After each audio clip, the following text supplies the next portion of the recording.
Assalamualaikum dan salam Ramadan bersama saya Al-Faiz Jemurin. Tumpuan berita. Jabatan Bomba dan Penyelamat Malaysia JBPM Daerah Lawas memainkan peranan penting dalam menangani bencana di daerah itu. Demikian menurut Timbalan Premier Sarawak Datuk Amar Awang Tengah Ali Hassan semasa berucap dalam program Singgah Sahur dan merasmikan pelancaran kempen keselamatan kebakaran musim perayaan BBP Lawas di Balai Bomba dan Penyelamat Daerah Lawas baru-baru ini. Gimik pelancaran kempen berkenaan dilakukan dengan penyampaian alat pemadam api kepada pengurusi Persatuan Bomba Sukarela Punang dan Punang Jaya, PBS Pemukat, Kuala Lawas dan pengurusi Bomba Komuniti RKB Banting Lawas. Datuk Amar Awang Tengah yang juga Ahli Dewan Undangan Negeri Bukit Sari memberitahu pihaknya juga akan menambah bantuan penyediaan pemadam api di kampung-kampung. Pada majlis itu, beliau telah mengumumkan peruntukan RM10,000 kepada BBP Daerah Lawas dan kumpulan wanita RM5,000 bagi menjalankan aktiviti tahunan yang dirancang. Berita seterusnya, Kerajaan Sarawak telah memperuntukkan RM10 juta bagi tujuan Dana Mudah Cara Warisan Kesenian dan Kebudayaan Sarawak tahun 2022. Menteri Pelancongan Industri Kreatif dan Seni Persembahan, Datuk Seri Abdul Karim Rahman Hamzah berkata dana ini memberi fokus dan tumpuan sepenuhnya ke atas program, aktiviti dan pembangunan kapasiti yang menyumbang kepada pembangunan sektor warisan kesenian dan kebudayaan Sarawak.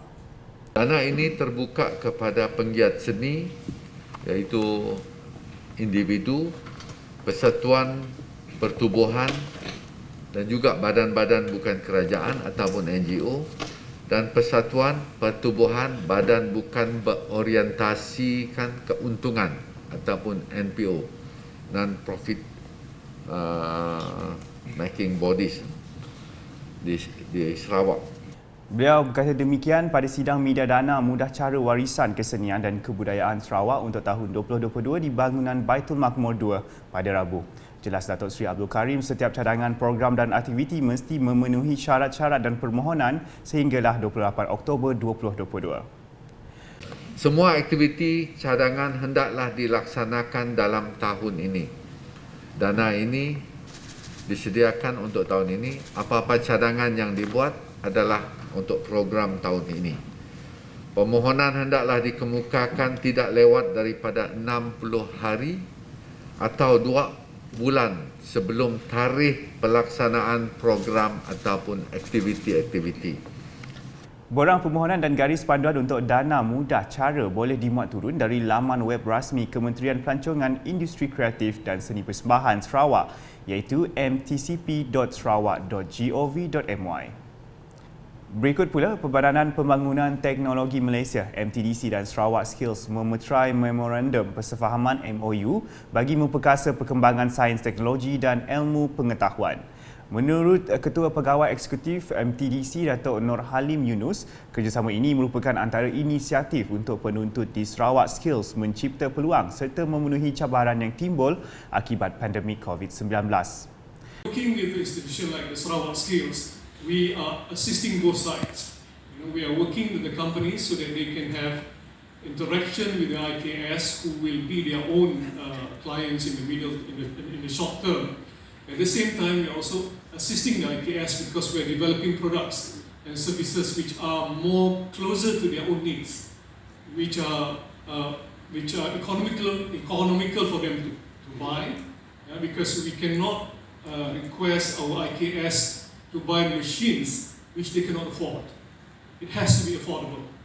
And then we also need to work with the IKS, not only on the technology, but also on the development side, on the business development.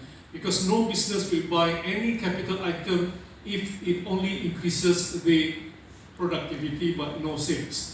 Beliau berkata demikian semasa berucap pada majlis penyerahan Memorandum Persefahaman antara Sarawak Skills dan MTDC, Centre of Nine Pillars, CO9P, Ecosystems Companies di Auditorium Sarawak Skills, Kuching pada Rabu. Pada program sama, Menteri Pendidikan, Inovasi dan Pembangunan Bakat Datuk Roland Sagahwiin berkata dengan adanya kerjasama ini sudah tentu dapat meningkatkan produktiviti sekaligus menyumbang kepada transformasi ekonomi, pendidikan dan ekonomi digital di Sarawak. To help the development of talents to meet the needs of industries in Sarawak. And of course, that is not our own target.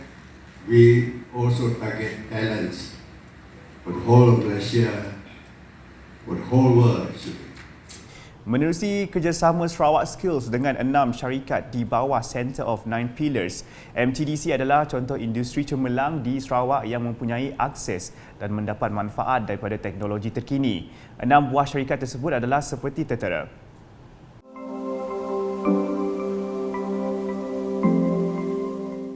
Berita diteruskan dengan masyarakat diseru agar terus memberi sokongan dan kerjasama kepada wakil rakyat yang telah dipilih di kawasan masing-masing. Timbalan Menteri di Jabatan Premier Sarawak Hal Ehwal Korporat, Penerangan dan UKAS, Dato' Abdullah Saidul berkata perkara tersebut penting bagi membolehkan mereka membimbing serta mendidik rakyat tempatan berkenaan agenda pihak kerajaan.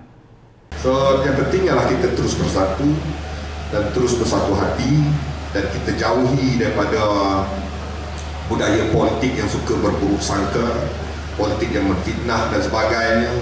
Saya rasa ini adalah sesuatu yang boleh memecah belahkan kita dan saya harap Yang Berhormat Baru kita itu akan berfungsi untuk memastikan maklumat yang betul dapat disebar dalam masa yang sama dapat meneruskan isu-isu yang perlu diselesaikan dengan segera dengan kerjasama agensi-agensi yang lain.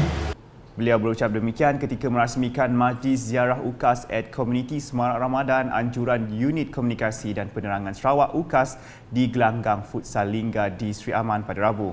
Ujarnya lagi antara agenda pemimpin ialah menaik taraf kehidupan masyarakat termasuklah merapatkan jurang pembangunan infrastruktur antara kawasan bandar dengan kawasan luar bandar serta pedalaman. Memberi contoh berkenaan isu telekomunikasi di kawasan Dewan Undangan Negeri Dun Lingga, Dato' Abdullah memberitahu Kerajaan Sarawak melalui agensi berkaitan sedang berusaha untuk mendirikan menara telekomunikasi itu. Tapi kita sedang berusaha melalui agensi yang berkaitan untuk memastikan tower dibina dan sidak telco seperti Celcom, Digi dan Maxis dapat menyediakan perkhidmatan talian internet di kawasan luar bandar seperti kawasan kita situ. Majlis Ziarah UKAS di kawasan Lingga kali ini meraihkan suasana berbuka puasa bersama kira-kira 180 orang yang terdiri daripada ketua jabatan, ketua masyarakat dan ketua kaum KMKK serta masyarakat tempatan. Dato' Abdullah bersama dengan Ahli Dewan Undangan Negeri Adun Lingga, Dayang Norazah Awang Sohor turut berkesempatan menyampaikan sumbangan berupa barangan keperluan harian serta juadah Ramadan kepada para peserta. Sementara itu, Dayang Norazah dalam ucapannya berkata bulan Ramadan pada setiap tahun membawa berkat serta memberi pengajaran kepada umat Islam untuk terus mengamalkan budaya bersedekah.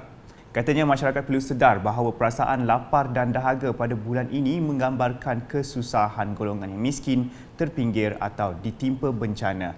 Dalam pada itu, ujarnya penganjuran aktiviti-aktiviti kebajikan seperti gotong royong, memasak, bubur lambuk dan bubur pedas serta agihan sumbangan infak Ramadan yang telah dijalankan di kawasan Dewan Undangan Negeri Dun Lingga adalah selari dengan usaha untuk membantu golongan tersebut pada bulan mulia ini. Beliau turut menyambut baik penganjuran Majlis Ziarah UKAS sebagai satu inisiatif Kerajaan Sarawak melalui UKAS untuk meneliti isu-isu yang dihadapi rakyat tempatan. Jelasnya lagi, peluang itu boleh diambil untuk mengeratkan ukhuwah antara satu sama lain terutamanya setelah kehidupan orang ramai terjejas akibat penularan wabak COVID-19 sejak 2 tahun lepas.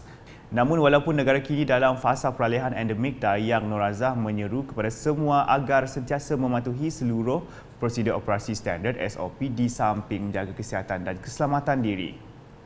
Selanjutnya, seramai 97 orang anak-anak yatim dari Lembaga Kebajikan Anak-anak Yatim Periyatim Sarawak disantuni dalam Majlis Sumbangan Ihsan Ramadan yang diadakan di Kompleks Lailatai Petrajaya Kuching pada Rabu.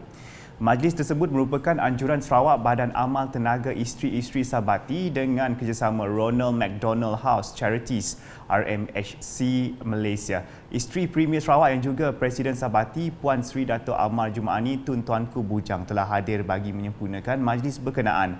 Beliau juga telah menyampaikan sumbangan kepada anak-anak peryatim bersempena dengan sambutan perayaan Hari Raya Aidilfitri yang menjelang tiba. Dalam pada itu, Puan Sri Dato' Amar Jumaani turut menyaksikan penyerahan sumbangan dari RMHC Malaysia, Syarikat World Global dan Syarikat RS Logistik kepada pengurusi peryatim Datuk Misnu Taha. Laporan seterusnya, Padi Beras Nasional Berhad Bernas telah mengagihkan sebanyak 600 bungkus bubur lambuk di Bazar Aidilfitri Satop, Kuching pada Selasa. Pengerusi Bernas Datuk Seri Rohani Abdul Karim berkata pengagihan bubur lambuk berkenaan dilaksanakan bagi memeriahkan lagi suasana di bulan Ramadan ini. Bernas, saya merasakan bahawa eloklah kita mengadakan satu aktiviti signifikan. So, memandangkan ini bulan puasa, jadi kita mengadakan bubur lambuk dan untuk makluman, saya mengadakan program bubur lambuk ini bersama dengan Kelab Bernas. Kelab Bernas. Dan kita telah dapat menyediakan 600 pack, 600 pack untuk kita agih-agihkan lah. So lokasi yang paling strategik adalah di sini. Jadi syukur Alhamdulillah supaya sedikit sebanyaklah kita membawa satu kegembiraan dengan mengagihkan bubur lambuk untuk berbuka puasa. Ahli Parlimen Batang Lupar itu berkata demikian kepada media selepas menyempurnakan pengagihan bubur lambuk tersebut kepada kaki tangan Bernas peniaga di Bazar Satok serta orang ramai pada Selasa. Dalam pada itu, beliau turut menzahirkan perasaan teruja untuk kembali mengadakan pengagihan bubur lambuk ini setelah sudah 2 tahun ia tidak dapat diadakan. Beralih dengan laporan COVID-19, Sarawak mencatat 104 kes positif baru pada Rabu melibatkan 19 daerah, menjadikan jumlah kumulatifnya meningkat kepada 305,083 kes setakat ini. Berdasarkan laporan harian Jawatankuasa Pengurusan Bencana Negeri JPBN Sarawak, 43 kes dikategorikan kategori 1 iaitu tiada gejala, manakala 61 kes lagi dalam kategori 2 gejala ringan. Daerah-daerah yang dikesan adalah seperti tertera.